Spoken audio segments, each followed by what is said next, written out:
Hola, bienvenidos a nuestra nueva versión del estado de la seguridad de IBMI para este año 2019. Gracias por participar. Mi nombre es Amneris Teruel, pertenezco al equipo de Help Systems y hoy voy a ser la speaker en esta sesión donde vamos a hablar principalmente de la seguridad de nuestra plataforma IBMI. Y digo nuestra porque en Help Systems la plataforma IBMI es realmente importante, es una de las plataformas sobre las que más trabajamos y con mucho ahínco desde hace muchos años. La idea de hoy es presentarles el estudio que hacemos de manera anual. Este estudio tiene como objetivos principales los que se mencionan aquí, ¿no? Por un lado, ayudar a todo lo que son los profesionales de IT, de seguridad de la información y auditores, para ayudarlos a comprender, a conocer las exposiciones que hay en la plataforma. La idea es poner el foco en algunos puntos que sabemos que las regulaciones exigen para cumplimiento, ¿sí? Entonces, ahondar en ese análisis y también, en alguna medida, ayudar a todos los que están en el área de administración y de trabajo sobre esta plataforma, ayudarlos a definir sus planes, sus actividades durante el año, poder prever situaciones de riesgo y poder definir planes de acción a futuro, ¿sí? ¿En qué consiste el estudio que les vamos a presentar hoy y cómo obtenemos la información que este estudio expone? Nosotros todos los años hacemos como una estadística de toda la información que recolectamos a lo largo del año con una herramienta que denominamos Security Scan. Security Scan es la posibilidad que le damos a todo el mercado, clientes y no clientes, de poder revisar su equipo de manera gratuita. Una revisión desde una mirada de la seguridad, ¿sí? Y ayudarlos a identificar esas vulnerabilidades del sistema. Este Security Scan ofrece un entregable, un resultado, con una evaluación de cómo está la seguridad comparada con estándares de mercado, lo que dicen las regulaciones.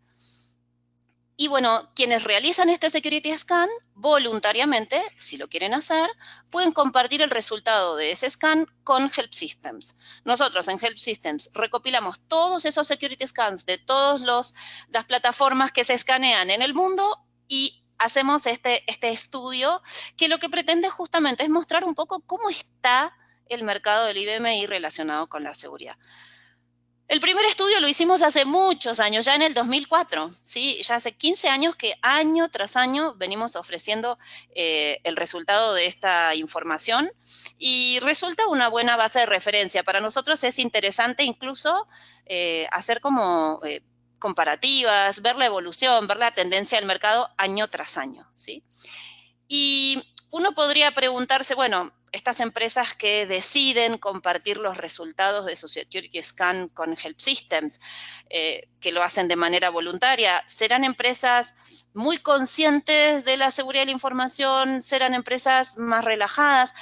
La verdad que es difícil saberlo. ¿Sí? Quien realice un Security Scan, uno podría decir, bueno, lo realiza porque no sabe cómo está su seguridad y lo hace para saber. En ese caso serían empresas que tienen poco foco en la seguridad. O a la inversa, uno podría decir que uno hace el scan para comprobar que realmente tiene bien configurada su seguridad. Así que es una respuesta que no podemos dar, ¿no? ¿Qué tan conscientes son los usuarios o los administradores de los resultados que tenemos? Pero tomémoslo como es, ¿sí? Como una fuente de información valiosa para poder ver tendencia. El resultado del estudio es algo así, es un informe que nosotros compartimos con todos nuestros clientes. Está disponible, ¿sí? Nos lo pueden solicitar cuando quieran. De hecho, al final del webinar, para quienes quieran solicitarlo, les vamos a dar la posibilidad de registrarse, ¿sí? Y las principales áreas de análisis que tenemos en este estudio son básicamente 7, los que están acá enumerados, que sí sabemos que son los que más exigen las regulaciones. Privilegios especiales, esos usuarios poderosos que a veces están en el sistema un poco ocultos, cómo se otorgan los permisos, los accesos desde afuera hacia el IBMI y viceversa, vulnerabilidades con respecto a los usuarios y sus contraseñas, valores del sistema, auditoría, antivirus. Todos estos temas son los que toma el estudio y son los que vamos a revisar hoy juntos. Así que vamos entonces a los resultados. Les cuento un poco el muestreo en el que se basó el estudio, el volumen que tiene. Hemos escaneado 244, en realidad escaneamos más, 244 son aquellos que han querido compartir esa información con nosotros. De esos 244 sistemas sumados, hemos escaneado casi 300.000 usuarios, un número interesante, con un promedio entonces de unos 1.200 usuarios por equipo. Una gran cantidad. Y también si miramos los números de bibliotecas, cerca de 135.000, ¿sí? O sea que estamos hablando de unas 500, 600 bibliotecas por equipo escaneado. Esto para que se den un poco idea del volumen. Y si hacemos referencia a el sistema operativo que tenían esas máquinas al momento del scan, piensen que estamos en el 2019, los resultados que estamos mostrando son los que se recolectaron en el 2018, ¿sí? Y hablando de sistemas operativos, vemos que la gran mayoría, casi la mitad, están en 7.3, eso es un muy buen indicio de mercado. En otros estudios que hemos hecho otros años veíamos quizás más retraso. Es bueno saber que esto está ocurriendo, incluso 7.2, que es una versión también muy próxima a lo deseable, ¿sí? Y después tenemos 7.1 y 6.1 en un 28%. Esta gama de equipos sabemos que no están con el soporte IBM a menos que firmen algún contrato particular. Sin embargo, como nosotros como conocedores de la plataforma, consideramos que esto es una muy buena estadística. Y es más, desde diciembre del 2018 a hoy probablemente estos números ya hayan cambiado y cada vez tengamos más en 7.3 o 7.2.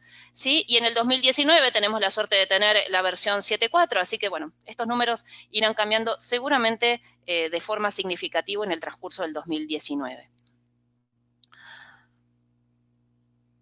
En nuestro resultado de este año, este número nos ha alegrado también. El 72% de los equipos escaneados cumple con el nivel de seguridad recomendado. Ustedes saben que IBM ya con los equipos cuando salen de fábrica y también desde una postura de recomendación, dice que el nivel de seguridad deseado para todos los equipos tiene que ser el nivel del Q-Security valor 40. Bueno, el 72% lo tiene. Este número ha mejorado también respecto de años anteriores, lo cual es una buena noticia. Sin embargo, hay que ser conscientes que con el Q-Security no alcanza, que hay otros factores que intervienen. De eso vamos a hablar también bastante a lo largo del webinar. En nuestro muestreo del estudio, ¿sí? Aquí tenemos el 72% que hablábamos hoy, unos muy poquitos con seguridad de nivel 50, y el volumen más grande de los que no están en 40 están los que tienen nivel de seguridad 30. Y frente a esto, siempre la invitación que hacemos es, si están en esta situación, bueno, obviamente si están con nivel de seguridad 20 también los invitamos, ¿sí? A pasarse a nivel de seguridad 40 es lo recomendado. De 30 a 40 no es un trabajo intenso para llevar a cabo, sí hay que hacerlo con cuidado, pero no es de un impacto alto. Sí lo es desde un nivel 20, así que esos 10 equipos que están en nivel 20, mucho trabajo para hacer para pasar a 40, pero los invitamos a hacerlo. Y sí sabemos claramente que los que están en nivel 30 muchas veces ocurre como producto de migraciones a lo largo del tiempo, ¿sí? Hace unos cuantos años atrás, el valor recomendado de IBM era 30 y las máquinas de fábrica salían con ese valor. Y es probable que estos equipos que están en esta situación, migración tras migración, hayan simplemente migrado los datos y las aplicaciones de un equipo a otro y hayan quedado con esta situación. Pero los invitamos fuertemente al cambio, ¿sí? Pasemos a un tema interesante, ¿sí? Que es el tema de poder diagnosticar qué está pasando y por qué la presencia, sí, siempre del avión, ¿no? Es común escuchar, ¿no? Ante accidentes o ante situaciones que requieren análisis de saber qué pasó en algún vuelo o por qué un avión no llegó a destino, ¿no? Siempre se revisa la auditoría de estos aviones, ¿no? La famosa caja negra, donde queda todo registrado. Bueno, este mismo concepto existe en nuestra plataforma, en el IBMI, ¿sí? Que nos permite, si queremos, en tiempo real, hacer un análisis de cuáles son las situaciones de riesgo en nuestros sistemas críticos, ¿sí? Esto es factible dentro de nuestra plataforma, sin embargo, hay que activarlo. Los aviones ya lo traen sin discusión, ¿sí? En nuestro IBMI esa posibilidad está, sin embargo, hay que activarla, ¿sí? Y en el estudio hemos comprobado que el 84% de los servidores tienen el registro activo, ¿sí? El registro de auditoría está encendido. Este número también se ha incrementado respecto de años anteriores. Una muy buena noticia, ¿sí?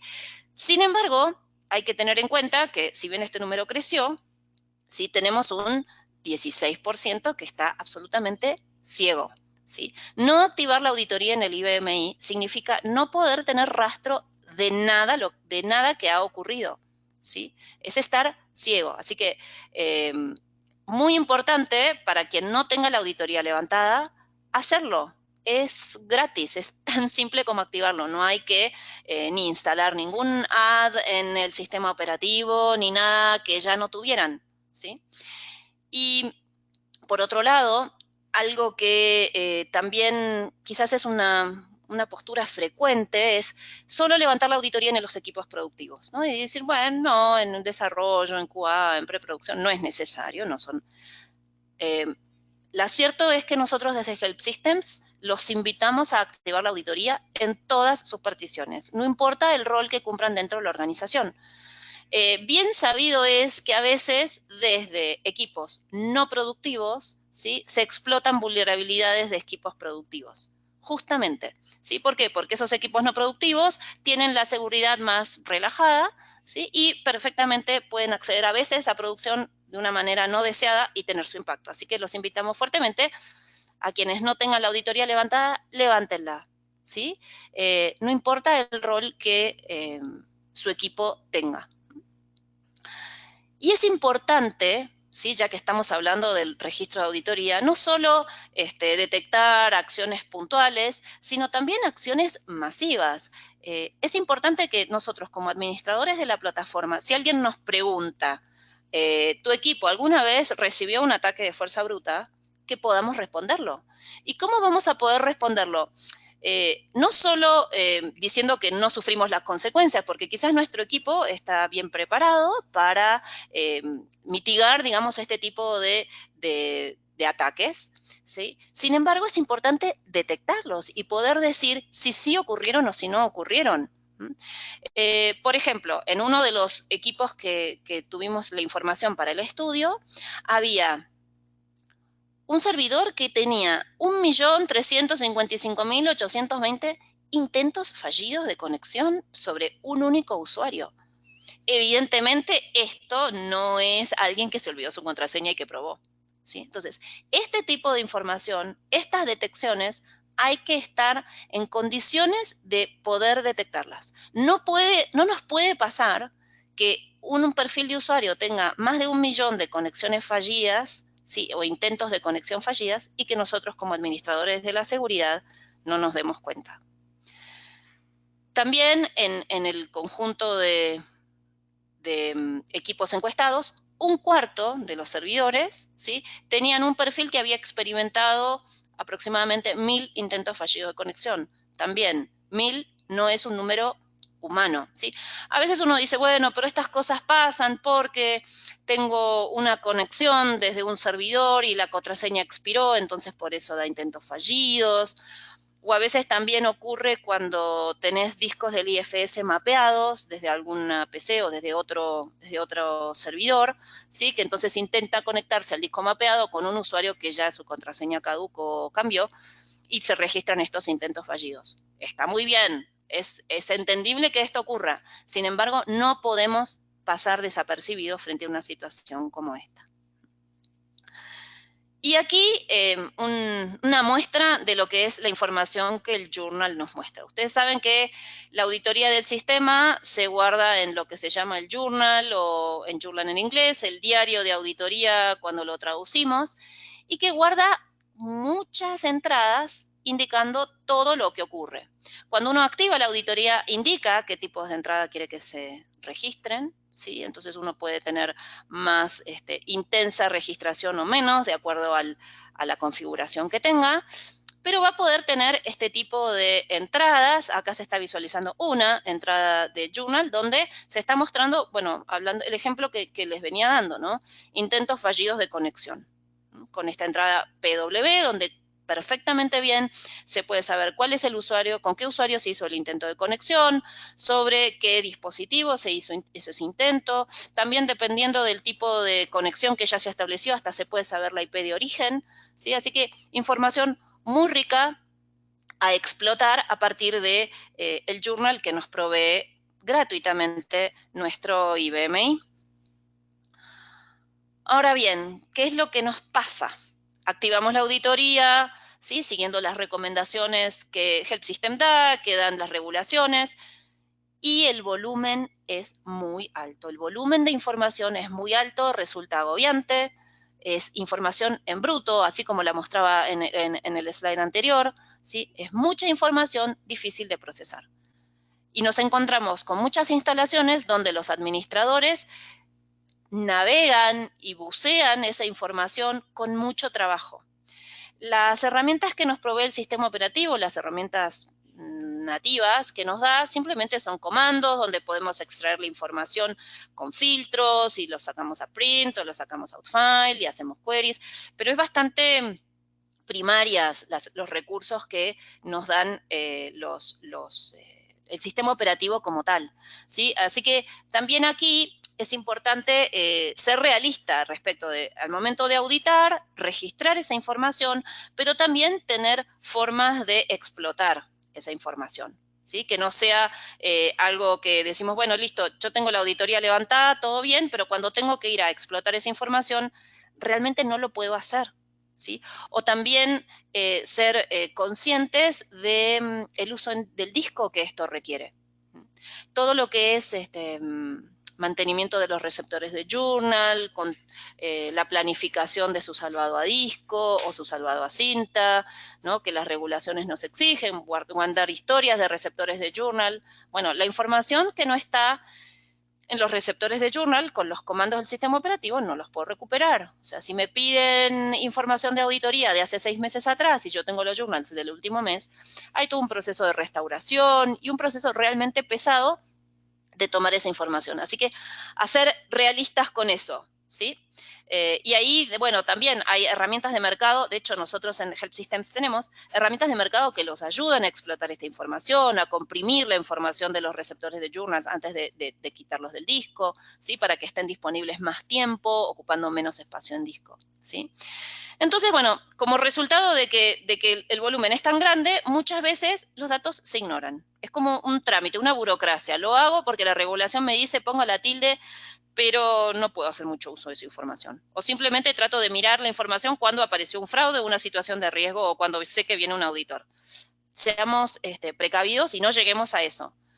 Y aquí nuestra recomendación es, hay que automatizar. No podemos atacar ese volumen de información de una manera manual, ¿sí? Entonces, automatizar la generación de reportes, automatizar la extractación, el salvado, tener métodos claros de cómo explotar esa información llegado el momento de la necesidad de verlos. Y ahí seguramente vamos a tener que recurrir a algún método, como se plantea aquí, automático, generalmente una herramienta. Pasemos a otro tema, un poco diferente, que es la conectividad del IBMI con el mundo exterior, ¿sí? Quienes tenemos quizás más años en la plataforma, no sé si si alguno se sentirá identificado con lo que voy a decir, antes la comunicación con el exterior del IBMI era muy fácil, ¿no? Eran así cables, era todo físico, terminales, twinaxiales, era bien fácil decir quién se conectaba y quién no. Hoy día prácticamente es imposible. La conectividad ha cambiado muchísimo, nuestro sistema IBMI está integrado en una red, en ambientes híbridos, con información en la cloud, y todo el tiempo tiene que intercambiar esa información, y nosotros estamos obligados a controlar el acceso que se hace a la red, se hace desde la red al IBMI y desde el IBMI hacia la red. Y acá influye mucho cuál es nuestra política de configuración de la seguridad, es aún frecuente encontrar entornos o sistemas donde la seguridad se basa en un esquema de menús. El esquema de los menús viene también un poco de la historia, o sea, algo que siempre decimos con el IBMI, debido a que es una plataforma que ha trascendido a los años, ya tiene 30 años, el año pasado festejamos los 30 años, es una plataforma que casualmente tiene el desafío de ir modernizándose en sus formas de trabajo o en las formas que los administramos, porque trasciende a las décadas. ¿Sí? Hay muchas plataformas que estos problemas no los tienen porque son plataformas mucho más nuevas. ¿Sí? Nosotros en la plataforma IBMI tenemos el desafío de ir permanentemente actualizándonos. 30 años, estos últimos 30 años de cambios tecnológicos, ¿qué les voy a decir? Ustedes ya lo saben, muchísimos, ¿sí? Entonces, cuando nos encontramos con configuraciones de seguridad de otra época, como es el esquema de menús, es un esquema de seguridad flaco, débil, ¿sí? ¿Por qué? Porque tiene algunas premisas que ya no podemos sostener. O sea, es muy fácil de definir los menús, hay aplicaciones de negocio, de mercado que los siguen usando. Sin embargo, se asumen cosas que ya hoy no podemos sostener. Por ejemplo, se asume que el acceso solo se origina a través de los menús. Es insostenible. ¿Quién no tiene hoy una PC que pueda hacer un FTP, que pueda hacer un ODBC, un comando remoto? ¿Sí? También se asume que ningún usuario tiene permisos a la línea de comandos. Esto se puede sostener en la pantalla de emulación 5250, pero no es fácil de sostener también con los accesos a través de los servicios, web services, ¿sí? Y también se asume que los usuarios no tienen acceso a herramientas como, por ejemplo, basadas en SQL, o sea, o bien el SQL directo, o DBC, o cualquier otra tecnología que se base en este protocolo para extraer datos, ¿sí? Esas son premisas que hoy no podemos sostener, ¿sí? Y además de que son premisas ya difíciles de sostener, este esquema de seguridad viene acompañado a veces por políticas de seguridad también débiles. Muchas veces quienes sostienen la seguridad por menús tienen el asterisco public, ¿sí? Con los datos, con la seguridad establecida en asterisco change. Es realmente muy débil. ¿Sí? Y ni hablar, porque a veces a los usuarios se les da muchos privilegios, ¿sí? Nos encontramos con usuarios finales que pertenecen a un grupo, genial, pero este grupo es el owner de los objetos, ¿sí? Eso es muy riesgoso. Ser propietario de los objetos me da muchísimo poder, entre ellos poder cambiarle la configuración de la seguridad a los objetos, ¿sí? Entonces, la seguridad por menús realmente hoy la tenemos que reforzar. Si la sostenemos, ¿sí? Hay que reforzarlas con más políticas, ¿sí? Hoy día usar ODBC para tomar información del IBMI no es ninguna ciencia, ¿sí? Esta imagen que está aquí es de Excel, de un Excel bastante viejo, ¿sí? Donde la opción de extraer datos del iSeries, ya ven, la palabra iSeries indica que es algo antiguo, ¿sí?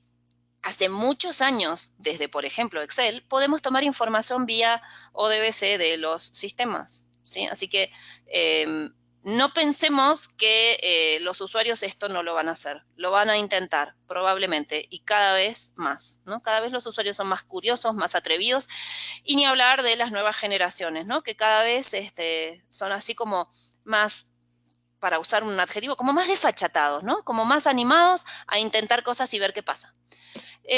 Con respecto a esto de acceder desde el exterior, los servicios TCP/IP son los que facilitan muchas de esas cosas.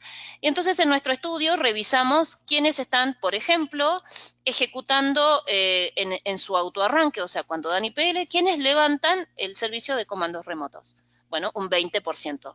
Sí, y muchas veces nos preguntamos, ¿serán conscientes de que están levantando este servicio tan poderoso que permite ejecutar comandos desde el exterior? Y lo mismo también miramos directamente el FTP, que quizás es el más común, ¿sí? Casi el 90% lo está levantando en su IPL, ¿sí? Ustedes saben, el FTP viene ya nativo en el sistema operativo, no hay nada adicional que agregar, que eso es fantástico. O sea, el IBMI tiene muchas cosas que ya vienen embebidas, bueno, su base de datos ni hablar, y también servicios como el FTP, que es bueno, ¿sí? Desde un lado de accesibilidad. Sin embargo, corremos estos riesgos de que quizás estamos levantando un servicio, ¿sí? Casi sin darnos cuenta. Y la realidad es que el FTP, así como en su estado natural, es un protocolo no seguro, ¿sí? Hoy día es un protocolo riesgoso. Hoy, si queremos montar sobre este tipo de protocolo, deberíamos usar SFTP o FTPS, ¿no? Por lo menos para proteger el canal de conexión, encriptar la información dentro del mismo protocolo, ¿sí? Así que mucha atención con el FTP, hay que ser cuidadosos. Muchos los estamos arrancando en el IPL automáticamente. Y frente a esto, bueno, también de parte de los administradores del IBMI escuchamos, sí, pero no pasa nada porque yo sé los servicios que tengo levantados y los que no los tengo levantados los bajo, ¿sí? Los detengo, los apago. Bueno, hay servicios que no se pueden bajar, el database server no lo puedes bajar, por ejemplo, ¿sí? Porque si no dejas inhabilitada parte de la base de datos, ¿sí? Sin embargo, esto de tener un servicio está muy bien, pero entonces como contrapartida tenemos que verificar que nadie lo encienda, ¿sí? Tenemos que estar seguros de que nadie lo puede encender. Entonces, bueno, acá atención con los servicios. Y para eso, IBMI en su plataforma nativa nos da una salida. Una función que está disponible ya hace muchos años, no es nueva, que son los puntos de salida o los exit points. Los exit points van a ser así como puertas que uno puede abrir, cerrar, asegurar, ¿sí? Para que esas puertas van a ser las puertas a través de las cuales todas las transacciones que lleguen del exterior van a pasar. Todas las transacciones pasan por determinadas puertas, ¿sí? Esas puertas nos habilitan a nosotros, los administradores, a conectar lo que se llaman los exit programs o los programas de salida. Es decir, el sistema operativo nativamente nos da el exit point, pero el exit program es algo que nosotros tenemos que escribir. O sea, nosotros tenemos que definir cuál es la política que esa puerta va a tener para dejar pasar a alguien o no. Es como si estuviera el guardia en la puerta y qué instrucciones les damos al guardia para que deje pasar a quien sí y a quien no. Esos son los exit programs. Son programas que hay que escribirlos en el lenguaje que uno quiera, con ciertos parámetros de entrada y ciertos de salida, ¿sí? Y estos programas básicamente cumplen dos funciones. Por un lado, auditan quién entra y sale por cada una de esas puertas, ¿sí? IBMI, por naturaleza, no lo hace, ¿sí? Lo deja en manos del administrador, ¿sí? Entonces, auditar si una transacción es FTP ocurre, cuándo ocurre, desde qué IP, qué comandos hizo, todo eso lo puede auditar un exit program. Y además de la auditoría, tiene la potestad de decir quién sí y quién no, ¿sí? Entonces, en función de el usuario, de la IP de origen o de toda la información que se recibe en la transacción, en función de eso uno puede decidir quién pasa y quién no pasa, ¿sí? Es una función realmente poderosa. Ahora bien, como les decía, el exit point existe, el exit program queda en manos de los administradores. Hay que escribirlos y hay que registrarlos. En nuestro estudio hacemos un análisis de quiénes tienen exit points registrados, ¿sí? Al menos uno. Relacionados con los accesos, exit points hay muchísimos. Relacionados con el tema de la red y los accesos son aproximadamente 30. ¿Sí? Entonces, lo que hicimos en el estudio es, de esos 30, ¿sí? Vimos quién tiene por lo menos uno, ¿sí? Bueno, el 29% tenía por lo menos uno. Sin embargo, ¿sí? Sin embargo, lo importante no es registrar los que tienen uno, sino sería deseable tener los 30 cubiertos, ¿sí? Y acá, bueno, desde Help Systems nosotros también tenemos una solución para todo lo que es el manejo de exit points, se llama PowerTech Exit Point Manager, pero esto es muy importante. Es más, les diría, cuando hacemos los scans, ¿sí?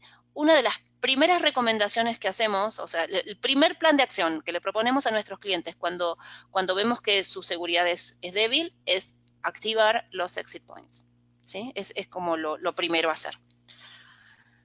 Cambiemos de tema. Pasemos al tema de los usuarios, ¿sí? Los auditores, las regulaciones siempre hablan de usuarios administradores o usuarios privilegiados. ¿Qué quiere decir que un usuario sea privilegiado? ¿Sí? Muchas veces se piensa que ser un usuario privilegiado es simplemente disponer de algún tipo de usuario especial. sos *secoffer, sos un usuario especial. Sin embargo, es cierto, pero no es el único criterio y quizás valga la pena ponernos un poco de acuerdo en qué entendemos como usuario privilegiado. Por un lado, quien tenga permisos especiales, ¿sí? Si yo tengo AllObject o tengo SecADM o cualquiera de los permisos especiales que el IBMI le permite, de los 8, ¿sí? De los 8 permisos especiales, el que disponga por lo menos alguno de ellos. También es un usuario privilegiado quien tenga permisos privados holgados. O sea, yo puedo no disponer de un permiso, de un privilegio especial, sin embargo, tengo asignados permisos muy holgados en los objetos. Eso también es un usuario privilegiado, porque tiene acceso a información quizás sensible. También podríamos decir que son usuarios privilegiados aquellos que están en un equipo con permisos públicos laxos. Si mi sistema en sus permisos públicos, entendiendo que los permisos por defecto son laxos, casi podríamos decir que todos los usuarios son privilegiados. Y además, también hay que analizar la posibilidad de ejecutar comandos o de acceder directamente a la base de datos. O sea, si yo a un usuario le doy acceso fluido a la base de datos, es un usuario privilegiado. Los datos es el activo de información más importante que tenemos. Y lo mismo con la ejecución de comandos. Ahora, si vamos a hablar de los permisos especiales que el sistema operativo otorga, bueno, tenemos los 8, ¿no? Bueno, el AllObject, que creo que es el más difundido, al que todos más miedo le tienen, es ser dueño de la creación, ¿no? Con AllObject paso por encima de cualquier permiso que haya dentro del equipo, así que claramente eso es un privilegio. Ser administrador de la seguridad, obviamente lo es. Puedo crear usuarios, borrarlos, cambiarles sus tipos de usuarios, sus permisos, ¿sí? Este otro permiso a veces se lo valora poco, ¿no? Hace mucho tiempo atrás, este permiso especial era muy crítico cuando había que configurar terminales, ¿no? En la época de las conexiones físicas de las terminales, y este era el único que podía activar dispositivos, líneas, controladores. Bueno, eso ha quedado un poco en desuso porque hoy todo lo que es virtualización hace que todo el manejo de dispositivos sea más laxo. Sin embargo, disponer de estos permisos, por ejemplo, hace que podamos activar o desactivar servicios. Yo puedo levantar el FTP, puedo bajarlo, puedo levantar comandos remotos si tengo este permiso. Entonces, de ahí a que sea realmente un permiso especial importante, ¿sí? Después tenemos el permiso de auditoría, quién puede activarla, quién puede desactivarla, quién puede agregar o quitar elementos a ser auditados. Realmente muy sensible. Muy pocas personas en el equipo deberían tener este permiso. El permiso del spool control lo vemos muy asignado a los usuarios, mucho, ¿sí? También, quizás en tiempos anteriores con más intensidad, donde el uso de los reportes era más intenso, pero el spool control te permite ver los reportes de cualquier otra persona, ¿sí? Si hay información sensible, estará visible. Después tenemos el de Service, que se le otorga principalmente a técnicos de IBM, también un servicio realmente que debería asignarse muy restrictivamente. Job Control, otro que se da bastante. Tener Job Control me permite iniciar trabajos, finalizar subsistemas, ¿sí? Casi poner el equipo indisponible. Un permiso especial realmente poderoso. Y el último que vamos a comentar, el Sepsys, también uno de los que no se le da mucha importancia. Tener este permiso me da la potestad de salvar o restaurar objetos, bibliotecas, sobre los que no tengo permiso, ¿sí? Entonces, esto es muy común, bueno, para el tema de los resguardos, de los backups, pero mucha atención, ¿no? Darle la potestad a alguien de, por ejemplo, restaurar información, hace que a veces haya como workarounds para saltear algunos permisos. O sea, yo, por ejemplo, puedo backupear una biblioteca y luego restaurarla con otro nombre. Al momento de restaurarla con otro nombre, la biblioteca pierde sus atributos de seguridad como tal. O sea, la biblioteca nueva, la de destino, probablemente sea creada en el sistema con los valores por defecto de creación. Y quizás no son restrictivos, son laxos, y de ahí que voy a tener acceso a los objetos, más allá de que originalmente antes de ser restaurada no los tenía. Así que atención también con este permiso. Entonces acá les voy a proponer un sondeo, una encuesta, ¿sí? Dicho esto de las características de cada uno de los permisos especiales, los voy a invitar a que ustedes nos den su opinión, ¿sí?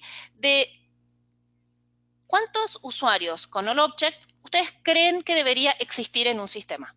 Creen, no les pregunto de la realidad de su equipo, sino su opinión de cuántos debería haber. Y mientras van contestando, me animo a decir que cada vez que visito clientes, encuentro que los administradores de la plataforma son 1, 2, 5. ¿Sí? Eso es muchísimo. ¿Sí? Nunca encuentro más de 3 o 4 administradores de la plataforma, y exagero, ¿sí? Entonces, dicho esto, ¿sí? Ya han contestado, veo que hay muchas respuestas. Voy a cerrar la encuesta, ¿sí? Y la voy a compartir con ustedes. Bien, casi todos opinan que tiene que haber entre 1 y 10. Genial, es así lo que debe ocurrir, ¿sí? Si físicamente hay 2 o 3 administradores, personas que son administradores del equipo, ¿no? ¿Por qué el All Object tendría que estar en más de eso? ¿Sí? Y nadie opina que debe haber más de 20. Genial. Bueno, veamos qué nos dijo el estudio. Y ahí vamos. Miren, evidentemente opinamos lo que no es la realidad. Miren la cantidad de promedio, 168 usuarios con All Object en promedio en los equipos encuestados. ¿Por qué? Hay algo que estamos haciendo mal, ¿sí? 53 con CKDM, 58 con IOSIS Config, 35 con Audit, Spool Control y Job Control, arriba de 400. ¿Sí? ¿Es realmente necesario? Hay 500 personas en mi equipo que tienen que tener poder de matar trabajos y de lanzar trabajos y de subir y bajar subsistemas. Fuerte invitación a que revisemos esto. Lo mismo con Sepsis. Algo que no debemos olvidar también es, así como revisamos todos los accesos desde el exterior hacia dentro de mi equipo, hay que estar atento a lo que son las amenazas internas, o sea, quienes ya son usuarios del equipo, ¿sí? ¿Qué herramientas tienen o qué posibilidades tendrían para cometer algún delito, ¿sí? Cualquier pérdida que registremos en el estudio de mercado está comprobado que la pérdida promedio es de 4 millones de dólares por cada uno de los fraudes que se cometen, ¿sí? Generalmente las víctimas no pueden recuperar sus pérdidas, la mitad de las víctimas no lo puede hacer. Y también el periodo de detección de un ataque o de un fraude o de un aprovechamiento de una vulnerabilidad, el periodo medio de detección es de 18 meses. Es tardísimo. Tenemos la obligación, como responsables de la seguridad de la información, hacer que estos números bajen, ¿sí? Y con respecto también a la detección de fraudes internos o de ataques desde el interior mismo, tenemos que revisar cómo tenemos configurados los usuarios. Y los usuarios, en una primera instancia, se controlan a través de las contraseñas, ¿no? de las passwords. Y acá también voy a hacer un nuevo sondeo a ver si compartimos un poco algunas ideas entre todos, ¿sí? Y les pregunto, sus usuarios finales, ¿sí? ¿Se quejan de las políticas de las contraseñas? ¿Se quejan cuando sus contraseñas se expiran con frecuencia o cuando les exigen que pongan dígitos o caracteres o que no sean iguales a las últimas anteriores? O sea, ¿ustedes reciben como un descontento de parte de los usuarios por estas políticas? ¿No? Y acá los invito a mucho, algo, poco, nada. Bueno, a ver, Vamos a ver qué tanto se nos quejan los usuarios. Les comparto la respuesta, ¿sí? El 70% dice mucho. Sí, es la realidad. ¿Sí? Esto es lo vivimos todos los días. ¿Sí? Entonces, conversemos un poquitito sobre esto de las políticas, ¿sí? De las políticas de las contraseñas. Miren, veamos lo que dice el estudio. La cantidad, uno de los parámetros que uno puede establecer con las contraseñas es la longitud mínima. ¿Sí? Bueno, 64 equipos dicen un 7 de mínimas, hay 5,90. Bueno, no está tan mal. Habíamos, en estudios anteriores veíamos que la longitud mínima exigida era menor, eso está muy bien, ¿sí? Las regulaciones, dependiendo, exigen 6, exigen 7, dependiendo de la regulación que hablemos. Y si revisamos el periodo de caducidad de las contraseñas, ¿sí? Acá hay algo realmente alarmante. ¿Sí?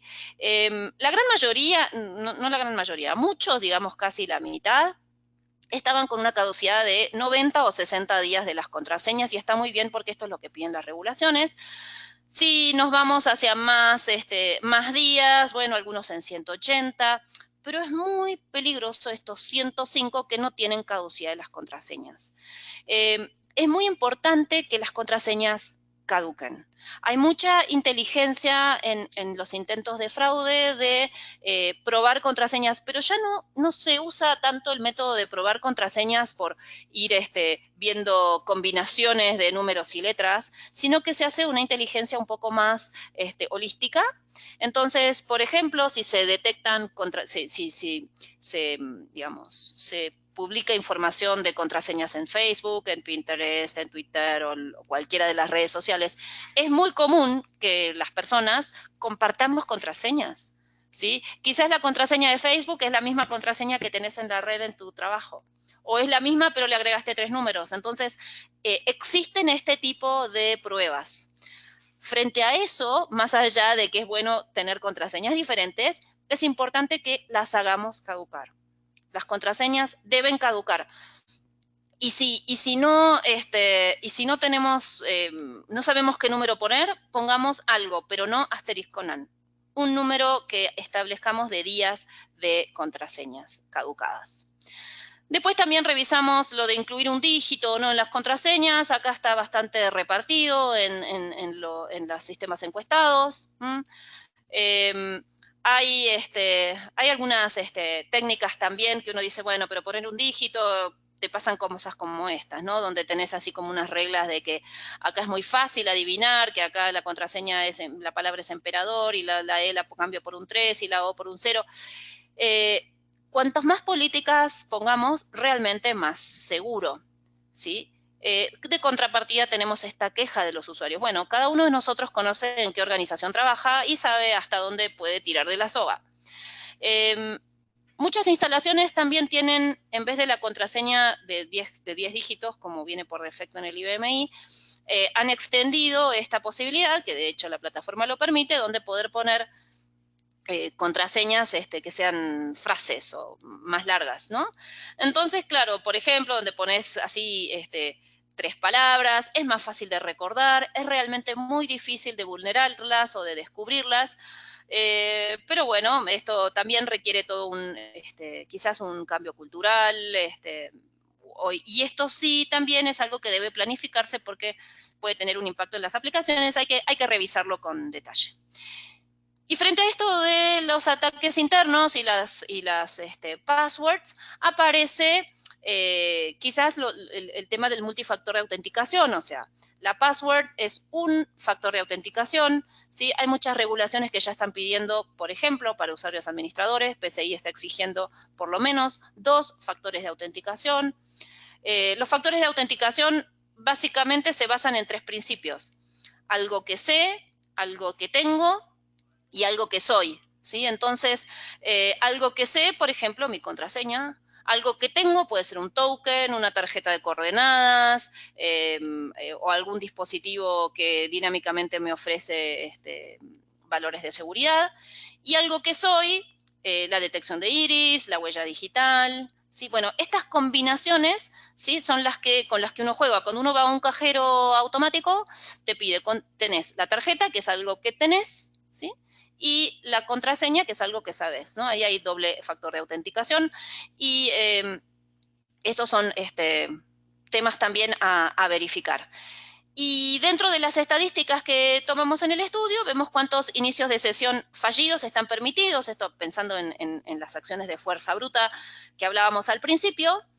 Entonces, bueno, la mayoría de los equipos permite 3 inicios de sesión, algunos 4, 5, muy bueno esto. También esto está mejorando. Sin embargo, en el estudio tenemos 10 equipos que ni siquiera tenían un tope de inicios fallidos de sesión. Y lo que hay que ver también es, bueno, si vos decís que como máximo pones 3, bueno, ¿qué pasa cuando llegas a 3 o qué pasa cuando llegas a 5? Y dentro de los valores del sistema podemos decir que se hacen esos casos. Y las acciones que se pueden hacer son 2, que es inhabilitar la estación de trabajo o inhabilitar el perfil de usuario o ambas cosas, ¿sí? Bueno, lo ideal es hacer ambos, ¿sí? O por lo menos hacer la inhabilitación del perfil de usuario.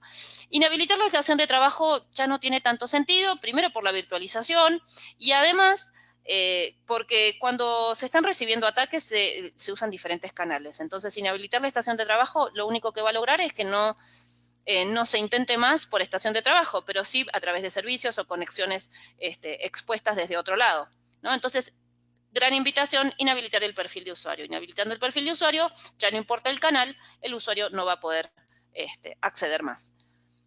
En el estudio encontramos, por ejemplo, en promedio, 182 perfiles con contraseña por defecto.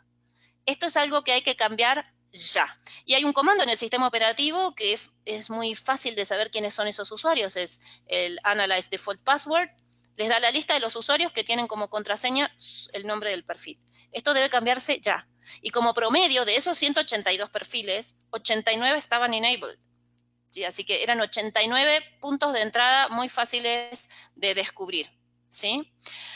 Uno de los sistemas tenía 12.642 perfiles con contraseña por defecto, de los cuales solo, entre comillitas, 3.700 estaban enabled, ¿sí? Esto no puede ocurrir y esto es muy fácil de cambiar. Los invitamos fuertemente a que esto lo revisen con mucha periodicidad. Es muy fácil, al alcance de un comando.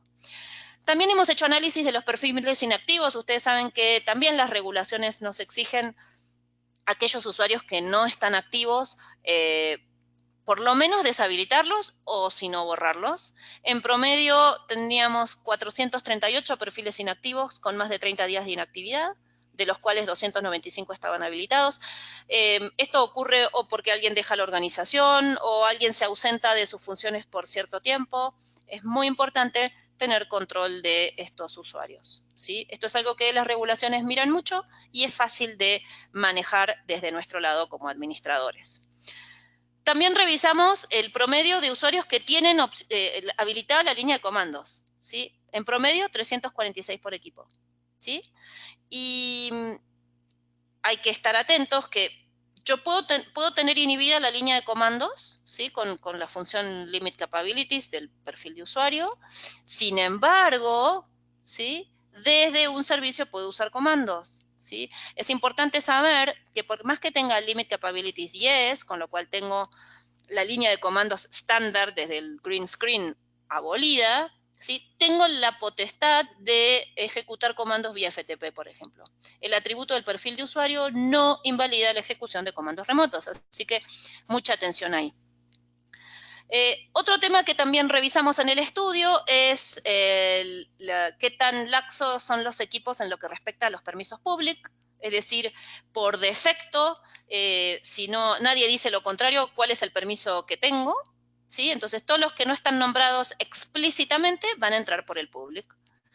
Y PCI dice en su punto 7.2, dice que hay que prestarle mucha atención a los permisos por defecto y sugiere deny all, o sea, rechazar todo acceso por defecto. Y esta nota que está aquí, ¿sí? Esto es una alusión a nosotros, a los administradores del IBMI, ¿sí? Porque por defecto el IBMI trae el allow all. ¿Y por qué decimos esto? Los permisos públicos de las bibliotecas de las que levantamos en la encuesta, por ejemplo, fíjense, el 53% tenía change. Esto es laxo porque estamos acostumbrados a hacerlo así. ¿sí? El 25 use, bueno, lo que se sugiere desde las regulaciones es que el public, por lo menos de las bibliotecas, sea exclude. ¿Sí? El resto de los objetos también sería deseoso, pero por lo menos las bibliotecas que son los contenedores de objetos. ¿Sí? Y también acá hay un elemento a tener en cuenta que son los valores del sistema relacionados a los objetos recién creados. ¿Sí? Hay valores del sistema que dicen, cuando vos creas un objeto nuevo en una biblioteca, ¿qué valor va a tomar por defecto el público? El 78%, ¿sí? Dice que eso lo dice el valor del sistema. Ah, ok. ¿Y qué dice el valor del sistema? El 78% dice change. O sea que nuestros equipos están configurados de una manera realmente laxa con respecto al asterisco public. ¿Sí? Es interesante que como administradores de la seguridad cada vez tomemos más conciencia de estos riesgos. Otro tema, los virus. O sea, por suerte, en la pantalla de green screen, si bien acá esta imagen lo muestra, nunca nos ha ocurrido, ¿sí? Por ahora los virus no atacan a los objetos nativos del IBMI y por ahora lo digo y ojalá que siga ocurriendo así por mucho tiempo hasta que alguien se dedique a hacerlo con más intensidad o lo logre, ¿sí? Hoy los objetos de IBMI no son vulnerables a ser infectados por un virus. Sin embargo, eso no quiere decir, ¿sí?, que el IBMI no sufra consecuencias.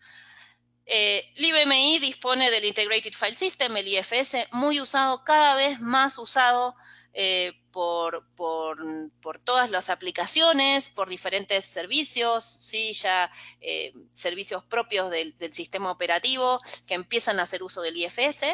Y como todo disco, ¿sí?, puede ser víctima de objetos infectados, puede contener objetos infectados. Y para eso la importancia de escanear los discos del IFS. Sin embargo, ahí es importante que sepamos que cada plataforma tiene su sabor y color.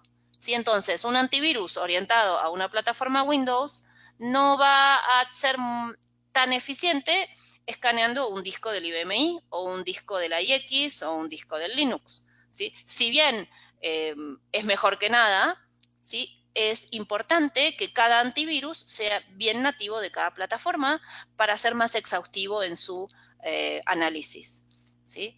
Esta pantalla que les estamos mostrando es el resultado de un chequeo de virus que hicimos con nuestra solución en la línea PowerTech, donde, por ejemplo, en un cliente encontramos 250.000 objetos infectados en el IFS. ¿Sí? Y para esto también el sistema operativo nos da herramientas. Nosotros podemos, también vía exit points, los exit points que hablábamos del principio, hay dos de ellos vinculados a la posibilidad de escanear un archivo al momento de abrirlo o de cerrarlo. Bueno, en el estudio hemos comprobado que el 11% de los servidores hace scan antes de abrir un archivo. Genial, este es un número que viene mejorando año tras año. Sin embargo, no deja de ser un número pequeño. Es importante que tomemos conciencia que los virus no afectan a los objetos nativos del sistema operativo. Sin embargo, el IBMI puede sufrir sus consecuencias. Puede sufrir consecuencias de redenominación de objetos, puede sufrir consecuencias de eliminación de objetos. Ustedes saben que desde el IFS, depende cómo esté configurada la seguridad, puedo llegar a la QSIS, puedo llegar a objetos nativos, ¿sí? //qsys.lib ¿sí?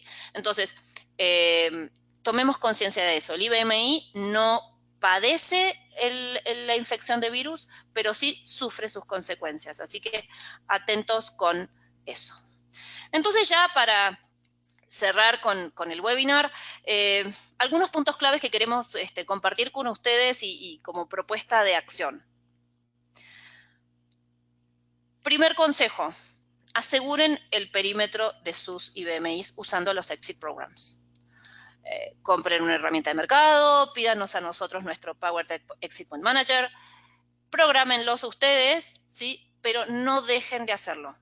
A no confiarse con tener el servicio apagado. ¿Sí? Es importante que todos aquellos servicios que tenemos la certeza que no estamos usando, que haya una puerta que está cerrada con 5 llaves y que nadie va a poder pasar por ella más allá de que el servicio esté activo o no. Segundo consejo, a revisar los permisos que tienen los usuarios sobre la base de datos.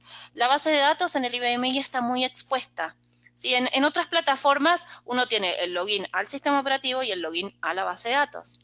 Acá está integrado y muchas veces eso hace que le demos más permisos a los datos de los que realmente queremos. Así que a revisar especialmente los permisos que otorgamos a los usuarios sobre los datos. A limitar también el acceso al IFS. ¿Sí? En algunas organizaciones es frecuente ver que múltiples usuarios tienen mapeado el IFS desde su PC libremente. ¿Sí? Hemos visto infecciones que sufren el IFS simplemente por el mapeo desde una PC infectada de discos en el IBMI. Entonces, que solo tengan mapeados los accesos a las carpetas, quienes deban tenerlo, y que lo hagan de manera segura. Y a activar también el antivirus nativo. Otro consejo, revisar los valores del sistema relacionados con la seguridad. Hay ciertos valores del sistema, un poco los que repasamos juntos hoy, que en el Security Scan se ven, todos los relacionados a contraseñas, a permisos ante Safety Restores, ante autorización adoptada, son unos cuantos que se pueden ver cuando uno hace WorkSysVal, asterisco Security, creo que es la opción, uno puede ver todos los relacionados a seguridad, interesante verlo. Y si hoy sus políticas de acceso de los usuarios son laxas, donde no están expirando las contraseñas o donde no están poniendo rigidez, especialmente en las contraseñas, los invitamos a hacerlo, bueno, a conciencia. Ustedes conocen bien su organización y van a saber hasta dónde pueden exigir, pero a revisarlo también para que eso no sea un punto de fallo. Sí sabemos, y esto es bueno, cada vez hay una concienciación más intensa de la necesidad de una buena seguridad. Lo vemos no solo en la plataforma IBMI, nosotros que estamos trabajando mucho con seguridad en multiplataforma con muchos clientes, cada vez hay más conciencia, eso es muy bueno, hay que seguir trabajando en ese punto. De hecho, si están interesados en ver más webinars sobre seguridad, en nuestra página web hay webinars grabados, pero multifacéticos relacionados a seguridad. Así que los invito a que entren a la página y lo miren.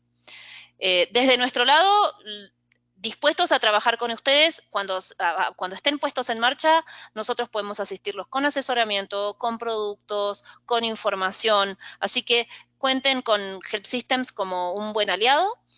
¿Qué les proponemos hacer? Hagan un Security Scan, es gratuito, ¿sí? Y vean los resultados de su equipo y cómo está el seteo de la configuración de la seguridad basado en estándares, ¿sí? Resuelva cabos sueltos, esas cosas fáciles de cambiar, cámbienlas ya, las contraseñas por defecto, las cuentas inactivas, eso es fácil de hacer y se puede encarar inmediatamente.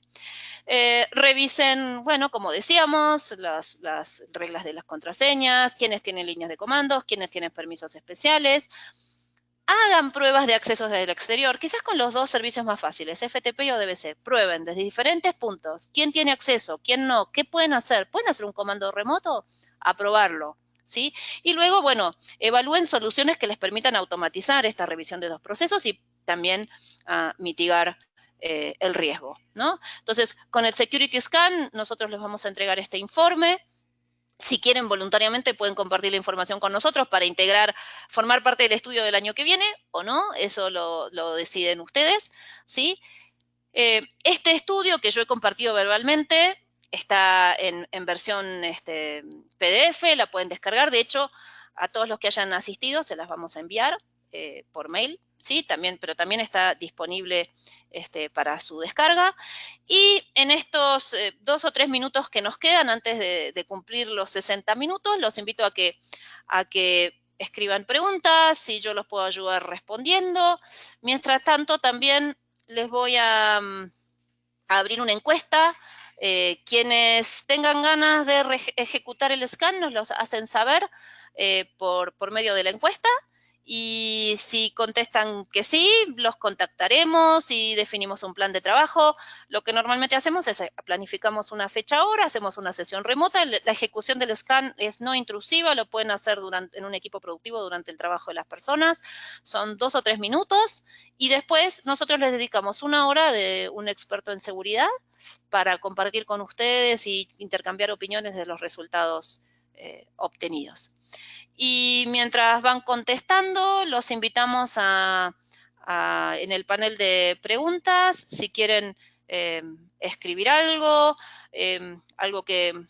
algún tema de interés que quizás quiera que compartamos con ustedes a futuro. Y mientras vamos recopilando las respuestas, ¿sí? Acá aparece una pregunta. Desde el sistema, a ver, que no la veo completa. Desde el System eNavigator se puede controlar el IFS. Desde allí ustedes pueden configurar algunos atributos de seguridad, claro que sí, donde pueden definir, o sea, desde el iNavigator ustedes perfectamente ven toda la estructura de carpetas, ¿sí? Lo que es importante es que en la medida en que ustedes definan permisos, ¿sí? Van a poder restringir qué puede ver el usuario que está logueado. No se olviden que desde el iNavigator siempre hay un usuario por detrás, ¿sí? Que no va a poder hacer lo que el sistema operativo no se lo permita. Así que, claro que sí. Otra pregunta que me hacen, ¿el Security Scan de qué versión de sistema operativo mínimo requiere? 7.1 en adelante, así que si están en 7.1 o más, no tenemos problema para hacer el scan. Otra pregunta que nos hace Luz, ¿existen herramientas para el enmascaramiento de datos de la base de datos en Power?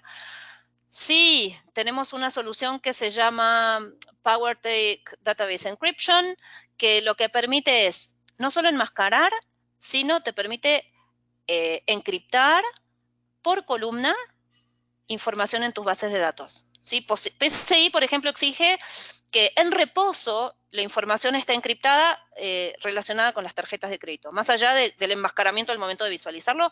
Así que, Luz, contáctanos que podemos ayudarlo con eso. ¿Sí? Y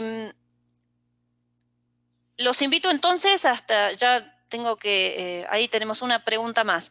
¿Detener los servicios de FTP tienen el mismo resultado que el OS 400 desde el System Navigator? Bueno, no entiendo bien la pregunta, Mario, pero detener los servicios FTP básicamente es cuando uno hace el comando start TCP server o start host server y end, etcétera. ¿Sí? Esas son las acciones concretas que suben y bajan un servicio, que desde el iNavigator también se pueden hacer. No sé si será exactamente lo que me estás preguntando. Bueno, voy cerrando la encuesta. ¿Sí? Les agradezco muchísimo a todos por la participación en este webinar. Les vamos a enviar la grabación por mail. Les vamos a estar enviando estas videos, guías, cursos, para que sean recursos que ustedes puedan tener a mano al momento de mejorar la seguridad. Solicítenos en el scan. Si no lo solicitaron en la encuesta, no importa, lo pueden solicitar en cualquier momento. Y como siempre, muchas gracias por estar escuchando los webinars de Help Systems. Chao y hasta pronto.